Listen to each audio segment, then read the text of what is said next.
اور نیند کی حالت میں اس پر قبضہ کر سکتا ہے۔ یہاں پر ہم نبی کریم صلی اللہ علیہ وآلہ وسلم کی 3 احادیث پیش کرتے ہیں جو نیند کی حالت میں انسان پر شیطان کے قابض ہونے کی کیفیت بیان کرتی ہیں۔ پہلی حدیث، ابو قتادہ رضی اللہ تعالیٰ عنہ کہتے ہیں کہ رسول اللہ صلی اللہ علیہ وآلہ وسلم نے فرمایا، اچھا خواب اللہ کی طرف سے اور برا خواب شیطان کی طرف سے ہوتا ہے، لہٰذا جو شخص خواب میں ناپسندیدہ چیز دیکھے تو وہ 3 مرتبہ بائیں طرف تھوک دے اور اس شیطان کے شر سے پناہ طلب کرے، یعنی اعوذ باللہ پڑھے۔ ایسا کرنے سے برا خواب اس کے لیے نقصان دہ نہیں ہوگا۔ دوسری حدیث، ابو ہریرہ رضی اللہ تعالیٰ عنہ فرماتے ہیں کہ رسول اللہ صلی اللہ علیہ وآلہ وسلم نے فرمایا، جب انسان سوتا ہے تو شیطان اس کی گردن کی پشت پر بیٹھ کر 3 گرہیں لگاتا ہے تاکہ وہ صبح تک تان کر لمبی نیند سوتا رہے۔ اگر وہ اٹھ کر اللہ کا ذکر کرے تو ایک گرہ کھل جاتی ہے، پھر جب وہ وضو کرتا ہے تو دوسری گرہ کھل جاتی ہے، اور جب وہ فجر کی نماز پڑھتا ہے تو تیسری گرہ بھی کھل جاتی ہے، اور وہ صبح کے وقت تر و تازہ اور چاق و چوبند رہتا ہے، اور جب وہ صبح دیر سے اٹھتا ہے تو بد مزاج اور سست رہتا ہے۔ تیسری حدیث، ابو ہریرہ رضی اللہ تعالیٰ عنہ فرماتے ہیں کہ رسول اللہ صلی اللہ علیہ وآلہ وسلم نے فرمایا، جب تم میں سے کوئی اپنی نیند سے بیدار ہو تو وضو کرے اور 3 بار اپنی ناک صاف کرے، کیونکہ شیطان اس کے ناک کی اندرونی جڑ میں رات گزارتا ہے۔ یہاں پر یہ بات واضح رہے کہ شیطان کے مذکورہ تمام افعال حقیقی معنوں میں سر انجام دیے جاتے ہیں، جیسا کہ مذکورہ احادیث میں بیان کیا گیا ہے۔ تاہم چونکہ یہ لطیف جسم کے حامل ہوتے ہیں، اس لیے ان کا حسی اور مادی وجود ہمیں محسوس نہیں ہوتا، تاہم ان کے معنوی اور روحانی بد اثرات ضرور واقع ہوتے ہیں۔ حقیقت نمبر 15، بعض احادیث میں آیا ہے کہ جنات و شیاطین دھوپ اور چھاؤں کے درمیان بیٹھنا پسند کرتے ہیں۔ حضرت ابو ایاز رضی اللہ تعالیٰ عنہ فرماتے ہیں، نبی کریم صلی اللہ علیہ وآلہ وسلم نے ایسی جگہوں پر بیٹھنے سے منع فرمایا ہے جہاں انسان کے جسم کے کچھ حصے پر دھوپ اور کچھ حصے پر سایہ ہو، اور فرمایا کہ یہ شیطان کے بیٹھنے کی جگہ ہے۔ حقیقت نمبر 16، جن اور شیاطین ان مقامات پر جمع ہونا زیادہ پسند کرتے ہیں جہاں وہ آسانی کے ساتھ فتنہ و فساد پھیلا سکیں۔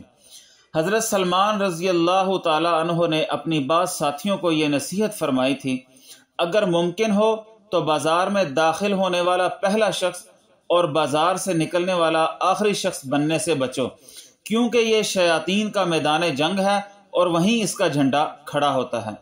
مطلب یہ کہ چونکہ بازار میں تمام لوگ ہر وقت خرید و فروخت، اشیاء کی چھان بین اور قیمتوں کے تعین کے لیے آپس میں بحث و مباحثہ کر رہے ہوتے ہیں، تو اس طرح کی صورتحال میں شیاطین جن کے پاس انسانوں کے ذہن میں وسوسے پیدا کر کے فتنہ و فساد کروانے کے بہت زیادہ مواقع ہوتے ہیں۔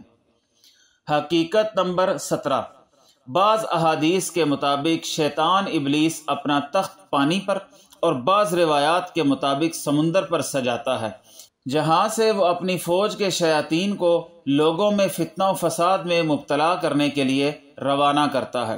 حضرت جابر رضی اللہ تعالی عنہ فرماتے ہیں کہ میں نے رسول اللہ صلی اللہ علیہ وآلہ وسلم کو یہ فرماتے ہوئے سنا، بے شک ابلیس اپنا تخت پانی پر بچھاتا ہے، پھر اپنی فوج کو روانہ کرتا ہے، پس مرتبے کے اعتبار سے اس کے نزدیک وہی مقرب ہوتا ہے جو فتنہ ڈالنے میں سب سے بڑا ہو۔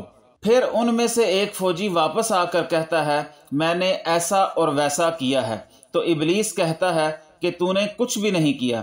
پھر ان میں سے دوسرا فوجی آ کر کہتا ہے، میں نے اس شخص کو اس وقت تک نہیں چھوا جب تک اس کے اور اس کی بیوی کے درمیان جدائی نہ ڈال دی۔ ابلیس اسے اپنے قریب کر کے کہتا ہے، تو ہے کام کا آدمی جس نے یہ بڑا کارنامہ انجام دیا۔ حدیث کا راوی کہتا ہے کہ میرا خیال ہے کہ اس کے بعد رسول اللہ صلی اللہ علیہ وآلہ وسلم نے یہ فرمایا، شیطان اس کو اپنے ساتھ چمٹا لیتا ہے۔ حقیقت نمبر 18، جنوں اور شیاطین کی سواریاں بھی ہوتی ہیں۔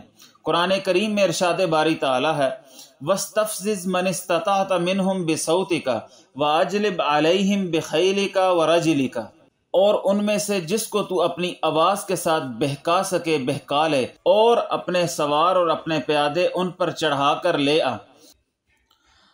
حقیقت نمبر 19، ہر انسان کے ساتھ ایک شیطان لگا ہوتا ہے جو اسے گناہوں اور ظلم پر اکسا سکے، لیکن نبی صلی اللہ علیہ وآلہ وسلم کے ساتھ لگا ہوا شیطان مسلمان ہو گیا تھا۔ حضرت عبداللہ بن مسعود رضی اللہ تعالیٰ عنہ بیان کرتے ہیں کہ حضور نبی کریم صلی اللہ علیہ وآلہ وسلم نے فرمایا، تم میں سے ہر شخص کے ساتھ ایک شیطان مسلط کر دیا گیا ہے۔ صحابہ نے عرض کیا، یا رسول اللہ، کیا آپ کے ساتھ بھی؟ آپ صلی اللہ علیہ وآلہ وسلم نے فرمایا، میرے ساتھ بھی، لیکن اللہ تعالیٰ نے اس کے مقابلہ میں میری مدد فرمائی، وہ مسلمان ہو گیا اور وہ مجھے خیر کے سوا کوئی بات نہیں کہتا۔ حقیقت نمبر 20، جن اور شیطان میں فرق۔ آیات و احادیث اور ائمہ کرام کے اقوال میں جن، شیطان اور شیاطین، جو کہ عربی زبان میں لفظ شیطان کی جمع ہے، تینوں الفاظ استعمال ہوئے ہیں۔ اب سوال یہ ہے کہ جن اور شیطان ایک ہی مخلوق ہیں یا دو الگ الگ مخلوق؟ تو اس سوال کا جواب کچھ یوں ہے کہ دراصل یہ الفاظ ایک ہی مخلوق کے لیے بولے جاتے ہیں، یعنی جنات کے لیے، لیکن کچھ فرق کے ساتھ، اور اس فرق کی تفصیل کچھ یوں ہے۔ جن اور شیطان دونوں بنیادی طور پر ایک ہی جنس سے ہیں، یعنی جنوں کی جنس سے، کیونکہ دونوں آگ سے ہی پیدا کیے گئے ہیں، اور اس پر قرآنی آیات ہم بیان کر چکے ہیں۔ اس لحاظ سے ان دونوں میں کوئی فرق نہیں، لیکن ایک اور جہت سے ان دونوں میں فرق ہے، اور وہ یہ کہ جنوں میں ہر طرح کے جن پائے جاتے ہیں، اچھے اور برے بھی، مسلم اور غیر مسلم جن بھی، جبکہ شیطان صرف ان جنوں کو کہا جاتا ہے جو شریر، برے اور کافر ہوں۔ ان دونوں الفاظ یعنی جن اور شیطان میں بس یہی فرق ہے۔ خلاصہ کلام یہ ہوا کہ جنوں اور انسانوں میں سے ہر نافرمان، سرکش اور باغی کو شیطان کہا جا سکتا ہے، جیسا کہ قرآن مجید میں ہے، وَكَذَلِكَ جَعَلْنَا لِكُلِّ نَبِيٍّ عَدُوًّا شَيَاطِينَ الْإِنسِ وَالْجِنِّ يُوحِي بَعْضُهُمْ إِلَى بَعْضٍ زُخْرُفَ الْقَوْلِ غُرُورًا۔ ہم نے شیطان صرف انسانوں اور جنوں کو ہر پیغمبر کا دشمن بنایا، یہ دھوکہ دہی کے لیے آپس میں ایک دوسرے کے دل میں چکنی چپڑی یعنی ملمہ شدہ باتیں ڈالتے رہتے ہیں۔ اس آیت مبارکہ میں سرکش جن اور انسان دونوں کے لیے ہی شیطان کا لفظ بولا گیا ہے۔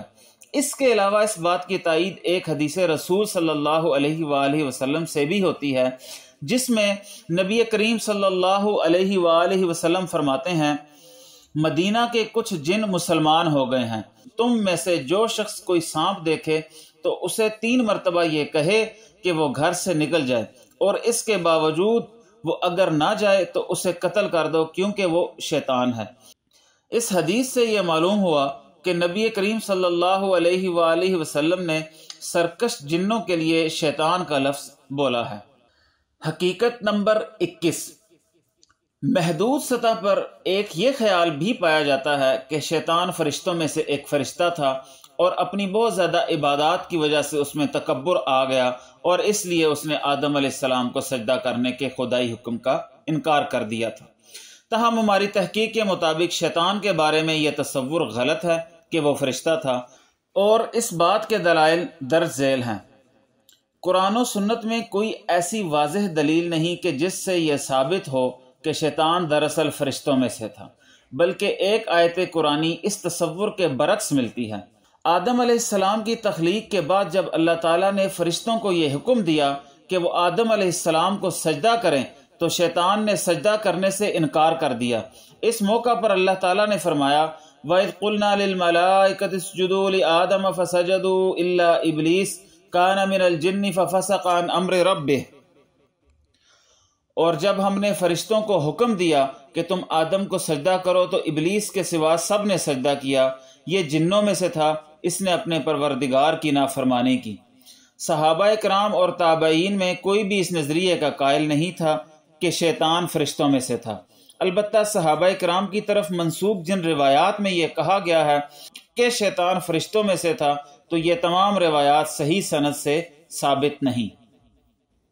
فرشتے نہ مذکر ہیں اور نہ ہی مؤنث، وہ نہ کھاتے ہیں نہ پیتے ہیں نہ نکاح کرتے ہیں اور نہ ہی ان کی اولاد پیدا ہوتی ہے، جبکہ جنات میں یہ تمام صفات پائی جاتی ہیں۔ حقیقت نمبر 22، جنات کی شادی اور اولاد بھی ہوتی ہے۔ قرآن و سنت کی تعلیمات سے واضح ہوتا ہے کہ جنات میں مذکر اور مؤنث دونوں کا وجود ہے، اور اس حوالے سے ان میں وہ تمام کام پائے جاتے ہیں اور امور سر انجام دیے جاتے ہیں جیسا کہ انسانوں میں سر انجام دیے جاتے ہیں، مثلا آپس میں شادی بیاہ، عشق و محبت، حتیٰ کہ زناکاری اور فحاشی بھی۔ قرآن مجید میں ارشاد ہے وَإِذْ قُلْنَا لِلْمَلَائِكَةِ اسْجُدُوا لِآدَمَ فَسَجَدُوا إِلَّا إِبْلِيسَ كَانَ مِنَ الْجِنِّ فَفَسَقَ عَنْ أَمْرِ رَبِّهِ أَفَتَتَّخِذُونَهُ وَذُرِّيَّتَهُ أَوْلِيَاءَ مِنْ دُونِي وَهُمْ لَكُمْ عَدُوٌّ بِئْسَ لِلظَّالِمِينَ بَدَلًا۔ اور جب ہم نے فرشتوں کو حکم دیا کہ تم آدم علیہ السلام کو سجدہ کرو تو سب نے سجدہ کیا سوائے ابلیس کے جو جنوں میں سے تھا، اس نے اپنے پروردگار کی نافرمانی کی۔ کیا پھر بھی تم مجھے چھوڑ کر اسے اور اس کی اولاد کو اپنا دوست بنا رہے ہو، حالانکہ وہ تم سب کا دشمن ہے؟ ایسے ہی ظالموں کا کیا ہی برا بدل ہے۔ اس آیت سے معلوم ہوا کہ جنوں کی بھی اولاد ہوتی ہے۔ اسی طرح بیت الخلاء میں داخل ہوتے وقت کی دعا بھی اس بات کی دلیل ہے، جو کہ کچھ یوں ہے: اللہم انی اعوذ بک من الخبث والخبائث، یا اللہ میں خبیث جنوں اور خبیث جنیوں سے بچاؤ کے لیے تیری پناہ میں آتا ہوں۔ تو اس دعا سے بھی معلوم ہوتا ہے کہ جنات میں نر اور مادہ دونوں پائے جاتے ہیں۔ حقیقت نمبر 23، جنات کی عمر، زندگی اور موت۔ جنات کی کتنی عمر ہوتی ہے، اس بارے کوئی حتمی بات یقین سے نہیں کہی جا سکتی، البتہ یہ مشہور ہے کہ جنوں کی عمر انسانوں کی نسبت بہت زیادہ ہوتی ہے، اور بعض جنوں کی عمر تو کئی سو سال بتائی جاتی ہے، باقی اللہ رب العزت بہتر جانتے ہیں۔ اور بعض جنوں کی عمر تو کئی سو سال بتائی جاتی ہے، باقی اللہ رب العزت بہتر جانتے ہیں۔ انسانوں کی طرح جنات بھی موت سے دوچار ہوتے ہیں۔ اس حوالے سے 2 آیات اور 2 احادیث ہم بیان کرتے ہیں۔ اللہ تعالیٰ فرماتے ہیں کل من علیہا فان، زمین پر جو ہیں وہ سب فنا ہونے والے ہیں۔ کل نفس ذائقۃ الموت، ہر جان موت کا مزہ چکھنے والی ہے۔ حضرت ابن عباس رضی اللہ تعالیٰ عنہ روایت کرتے ہیں کہ نبی صلی اللہ علیہ وآلہ وسلم نے یہ دعا فرمائی: اللہم انی اعوذ بعزتک الذی لا الہ الا انت الذی لا یموت والجن والانس یموتون۔ اے اللہ، میں تیری عزت کے ساتھ تیری پناہ مانگتا ہوں، تیرے سوا کوئی معبود برحق نہیں جسے موت نہیں آتی، جبکہ جن اور انسان مر جاتے ہیں۔